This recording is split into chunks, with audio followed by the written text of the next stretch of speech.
Hello everyone, आपका बहुत बहुत स्वागत है हमारे इस यूट्यूब चैनल द इनाम में। मैं इनाम सर आज आपको क्लास 10th के most important chapter height and distance के मोस्ट इंपोर्टेंट क्वेश्चंस लेके आया हूँ जो एग्जाम के दृष्टि से काफ़ी इंपोर्टेंट है। तो चलिए शुरू करते हैं, ध्यान से समझिएगा, ध्यान दीजिए। देखिए कह रहा कि एक मीनार के सवाल को हाइट एंड डिस्टेंस के सवाल में ध्यान रखना है। आपको सवाल को बहुत गहनता से पढ़ना है और बहुत गहनता से पढ़ने के बाद आपको फिगर बहुत सही बनाना। फिगर यदि आपका सही बना ना तो गलत हो ही नहीं सकता है। फिगर पे ही है ये सवाल, फिगर बना तो सवाल समझिए आधा बन ही गया। कह रहा कि एक मीनार के पाद बिंदु से एक भवन के शिखर का उन्नयन कोण। देखिए उन्नयन कोण कह रहा है, उन्नयन कोण। सबसे पहले हम कोण के बारे में समझ लेते हैं। एक होता है उन्नयन कोण, एक होता है उन्नयन कोण, एक होता है अवनमन कोण, एक होता है अवनमन कोण। सबसे पहले हम कोण के बारे में समझते हैं। एक होता है उन्नयन कोण, एक होता है अवनमन कोण। याद रखना आपको, उन्नयन कोण कब बनेगा? जब नीचे से व्यक्ति नीचे से ऊपर देखने पर जो एंगल बनेगा ना उसे उन्नयन कोण कहेंगे। नीचे से ऊपर देखने पे जो कोण बनेगा उसे उन्नयन कोण कहेंगे।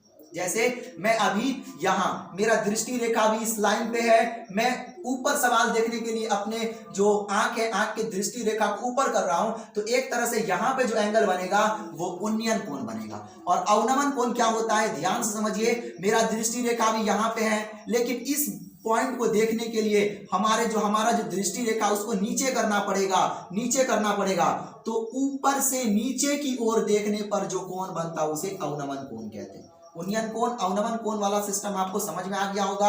अब हम लोग सवाल की ओर चलते हैं। हाइट एंड डिस्टेंस के सवाल में सबसे इंपॉर्टेंट है फिगर ड्रॉ करना, फिगर बनाना। फिगर सही बना तो गलत हो ही नहीं सकता सवाल, फिगर सही बनाना। ध्यान से देखिए, एक मीनार के सवाल में देखना आपको, एक मीनार के पाद बिंदु से ध्यान रखना, पाद बिंदु से एक भवन के शिखर का उन्नयन कोण 30 डिग्री है। कितना डिग्री है? एंगल कितना डिग्री है? 30 डिग्री है। और भवन के पाद बिंदु से मीनार के शिखर का उन्नयन कोण 60 डिग्री है। यदि मीनार 50 मीटर ऊंची हो तो भवन की ऊंचाई निकालें। ध्यान से अब मैं समझाता हूं थोड़ा आपको। सवाल में सबसे पहले आपको आधार बना लेना है, आधार ले लेना है, एक तल ले लेना है। ध्यान से देखिए, मैं थोड़ा सा कलर चेंज कर लेता हूँ। इस प्रकार से आपको बना लेना, इस प्रकार से आपको बना लेना। देखिए इस प्रकार से एक आधार ले लेना, बेस ले लेना, क्योंकि कोई भी जो क्या बोलते हैं इसको, मीनार और जो भी भवन होता है जमीन पे ही होगा, आसमान में उड़ेगा तो नहीं। कब तक ही उड़ेगा? जमीन पे तो आना पड़ेगा, आधार पे तो आना पड़ेगा। ध्यान दीजिए, आप सबसे इंपॉर्टेंट है फिगर। फिगर बना तो गलत हो ही नहीं सकता है। ये आधार हो गया, आधार पे ये मीनार हो गया। ये क्या हो गया? इसे मैं मीनार लिखता हूं। ये मीनार हो गया, ये मीनार। इस लाइन को मैं मीनार मान लेता हूं। क्या मान लेता हूं? मीनार। ध्यान दीजिए, मीनार। अब सवाल में कह रहा था कि एक मीनार है और यहाँ पे एक भवन है। तो हाइट एंड डिस्टेंस में याद रखिएगा कि मीनार हमेशा ऊंचा होगा भवन की अपेक्षा मीनार ज्यादा ऊंचा होगा, याद रखिएगा। तो ये जो है इसे मैंने भवन मान रखा है, इसे मैंने मीनार, यहाँ पे थोड़ा मैं लिख देता हूं। ये है मीनार, ये है मीनार और इसे मैंने मान रखा है भवन। ध्यान से फिगर समझना। सबसे पहला काम मैंने क्या किया, आप आगे पीछे थोड़ा कर सकते हैं। आप चाहे तो इस लाइन को थोड़ा यहाँ भी कर सकते हैं, कोई दिक्कत नहीं है। सबसे इंपॉर्टेंट, सबसे पहले मैंने क्या किया, एक आधार लिया, आधार रेखा लिया, वहां पे एक रेखा बनाया, एक रेखाखंड लिया जो कि जिसे मैंने मीनार मान लिया। फिर एक छोटा सा लिया क्योंकि मीनार से छोटा होता है भवन, इस चैप्टर में भवन ले लिया। अब सवाल में कह रहा है एक मीनार के पाद बिंदु से, याद रखना है अगर ये मीनार है ना तो इसका जो आधार होता है इसे ही पाद बिंदु कहते हैं और इसका जो चोटी होता है उसे शीर्ष कहते हैं। शीर्ष कहेगा तो ऊपर में ध्यान दीजिएगा, इसके चोटी पे ध्यान दीजिएगा। अब पाद बिंदु कहेगा तो इसके आधार पे, इसके तल पे आ जाना है, याद रहे आपको। ध्यान दीजिए तरफ, एक मीनार के पाद बिंदु से, मीनार के पाद बिंदु मतलब यहां से। अब देखते हैं, आगे पढ़ते हैं। मीनार के पाद बिंदु से एक भवन के शिखर का उन्नयन कोण किससे जाके मिलेगा? तो भवन के शिखर से मिलेगा। किससे जाके मिलेगा? भवन के शिखर से। ध्यान दीजिए, मीनार के पाद बिंदु से भवन के शिखर का उन्नयन कोण, भवन का जो ये टॉप है, शिखर है, यहां नीचे से ऊपर की ओर देखने पे यहां पे बनेगा उन्नयन कोण। कितने डिग्री का कह रहा है? कह रहा है कि 30 डिग्री का है, तो यहां पे आपको 30 डिग्री बना लेना। कितना आसान है ना। क्या किया मैंने, मीनार का जो पाद बिंदु है ये है और जो भवन का जो शीर्ष हो गया ये है, ऐसे मैंने मिला दिया। यहाँ पे जो उन्नयन कोण बना वो 30 डिग्री का। सेम चीज अब कह रहा है कि और भवन के पाद बिंदु, अब भवन का पाद बिंदु कौन है? कितने विद्यार्थी कहेंगे सर ये है, लेकिन ये नहीं, ये मीनार का पाद बिंदु है। भवन का पाद बिंदु ये है, ये रहा। भवन के पाद बिंदु से मीनार के शिखर का उन्नयन कोण देखिए बिल्कुल उल्टा है। इसके पाद बिंदु से इसका शिखर, इसके पाद बिंदु से इसका शिखर, यहां से यहां तक अब हमको मिलाना है, यहां से यहां तक हमको मिलाना है। तो भवन का पाद बिंदु ये रहा, यहां हमने ऐसे इस तरह मिला दिया, इस तरह, थोड़ा आगे पीछे हो सकता है, इस तरह मिला दिया। ध्यान दीजिए, नाम रख लीजिए, इसका नाम ए रख दीजिए, इसका नाम बी रख दीजिए, इसका नाम सी रख दीजिए, इसका नाम डी, आप कुछ भी रख सकते हैं। ध्यान दीजिए, ए बी क्या है? भवन है। डी सी, ए बी क्या है? भवन की ऊंचाई है। डी सी क्या है? डी सी क्या है? मीनार की ऊंचाई। डी सी क्या है? भवन तथा मीनार के बीच की दूरी, डिस्टेंस है। याद रखना है, याद रखना ये आप। अब क्या करना है, इस यहां से जो एंगल बन रहा है, कितना कह रहा है कि भवन के पाद बिंदु ये, मीनार के शिखर ये, उन्नयन कोण कितना डिग्री बनना? यहां पे बनेगा 60 डिग्री। कितना आसान है, 60 डिग्री, 60 डिग्री। कुछ यहाँ पे मान लेना पड़ेगा आपको, तो यहाँ पे मैं मान लेता हूं, माना कि यहाँ पे मैं थोड़ा लिख लेता हूं, इसे मैं थोड़ा आगे कर लेता हूं, ध्यान समझिए, इसे मैं थोड़ा इस तरह कर लेता हूं। ध्यान दीजिए, ध्यान देना आपको, यहाँ पे लिख लेना, मान लेना, थोड़ा सा लिखेंगे। माना कि, इस तरह आपको लिखना है यहाँ पे, माना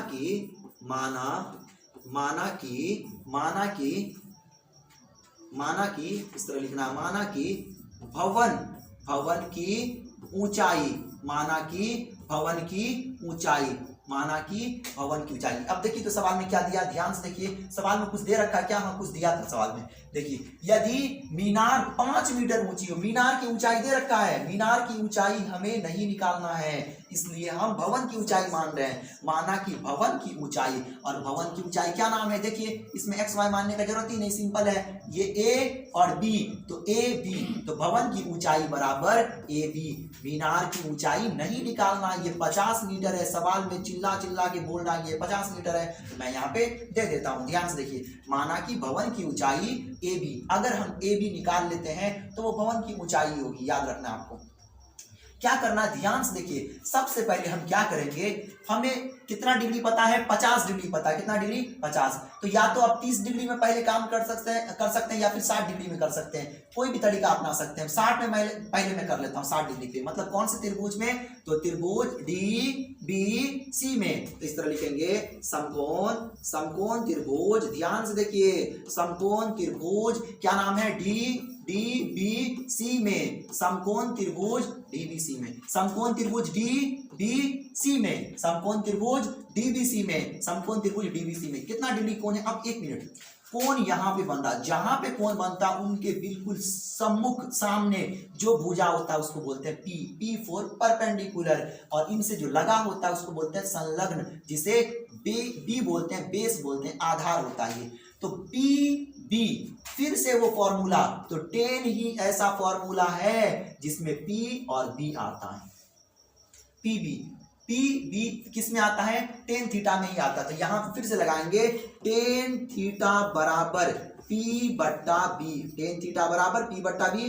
टेन ऐसे ही रहेगा। एंगल कितना है? अभी हम किस में चल रहे हैं? 60 डिग्री को लेकर चल रहे हैं, 30 पे ध्यान नहीं रखना आपको, 60 डिग्री। तो थीटा को हटा करके, थीटा ये एंगल को दर्शाता है, तो एंगल कितने डिग्री का कोण बना रहा है? 60 डिग्री का। तो टेन 60 डिग्री का जो मान हो गया, थीटा को हटा कितना डिग्री डालेंगे? 60 डिग्री। पी का मान कितना है? पी क्या है? एक तरह से मीनार की ऊंचाई है, और मीनार की ऊंचाई दे रखा है 50 मीटर, तो मैं P को हटा करके इसके मान को 50 मीटर यहाँ पे डाल दूंगा। B क्या है? बेस है। तो B नहीं, कुछ नहीं पता, B का नाम दे देता हूं मैं। क्या नाम है? B का नाम BC, तो मैं इसे लिख देता हूं BC। अब देखिए, टेन 60 डिग्री का मान होता है √3। याद रखना आपको, बट्टा में कुछ नहीं तो एक डाल सकते हैं, हटा भी सकते हैं। 50 मीटर बट्टा BC। यहां से हमें BC का मान निकालना है। किसका मान निकालना है? BC।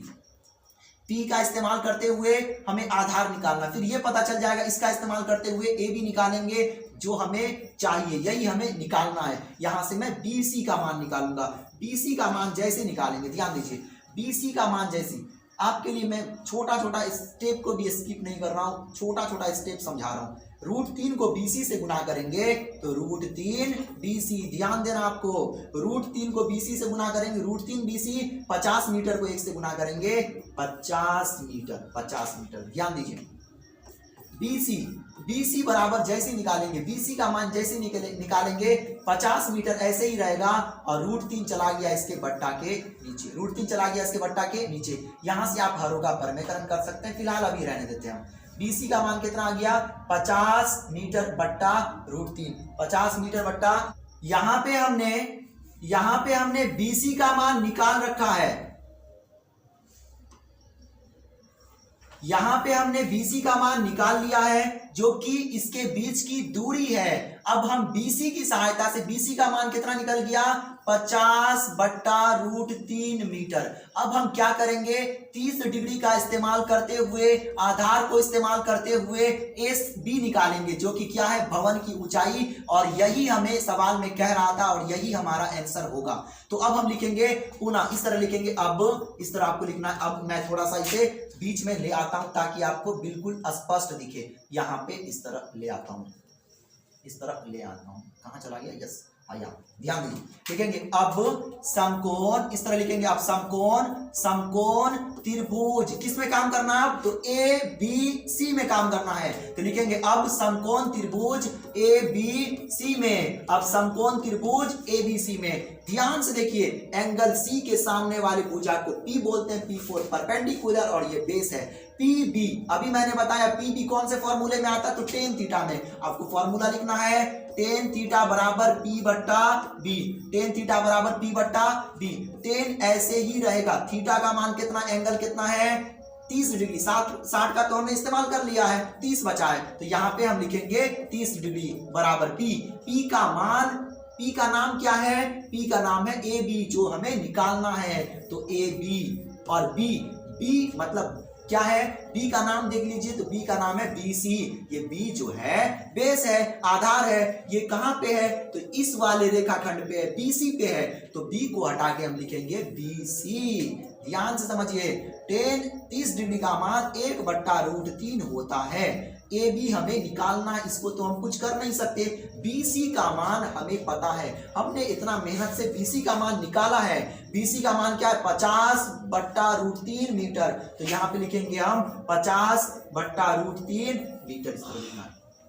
अब क्या करना, ध्यान से देखिए, 1 बट्टा √3 ऐसे ही रहेगा, 1 बट्टा √3 ऐसे ही रहेगा। ये वाला √3 ऊपर वाले के साथ गुना हो जाता है, तो यहाँ पे हो जाएगा AB गुना √3। ये जो बट्टा के नीचे है वो ऊपर चले जाता है, ऊपर वाले के साथ गुना हो जाता है, तो AB के गुना में जाएगा √3, अब बट्टा में 50 मीटर। अब देखिए क्या होगा, कोना कोनी गुना करेंगे, क्रॉस मल्टीप्लीकेशन करेंगे, कोना कोनी, तो AB √3 गुना हटा देंगे तो AB √3 हो जाएगा, तो AB तो ऐसे ही रह जाएगा, √3 गुना होके हो जाता है 3। मतलब इसको आप पहले भी इस तरह लिख सकते हैं, इस तरह √3 गुना होके 3, AB का AB जैसे का तैसे। 50 मीटर को 1 से गुना करेंगे तो 50 मीटर, यहाँ पे AB का मान जैसे निकालेंगे तो 50 मीटर ऐसे ही रहेगा, जो गुना में होता है वो बट्टा के नीचे जाएगा, और यहाँ से आप भाग लगा दीजिएगा। 50 में 3 से भाग लगाएंगे तो कितना हो जाएगा? 1 हो जाएगा, 3 छक्के 18, 2 बचा, फिर 0.66, इस तरह काफी आगे तक जाएगा। ये इसका आंसर हो गया। तो दशमलव के बाद 2 ही अंक देना है, दशमलव के बाद 2 ही अंक देना है। यहाँ पे ध्यान दीजिए, आप लोग ध्यान देना आपको। ये हमारा आंसर रहा, ये हमारा आंसर है। अब आपको लिख लेना है अतः करके, इस तरह लास्ट में लिख लेना है, अतः भवन की ऊंचाई, अतः भवन की ऊंचाई कितना आया? भवन की ऊंचाई तो आया है 16.66 मीटर। ये आपका आंसर हो गया। इस प्रकार से आप बनाइएगा सवाल को। एक मर्तबा और मैं थोड़ा सा समझाने का प्रयास करता हूं आपको, ध्यान दीजिएगा, आप पूरा ध्यान देना, आपको ध्यान दीजिए। देखिए पूरा आ गया क्या? यस।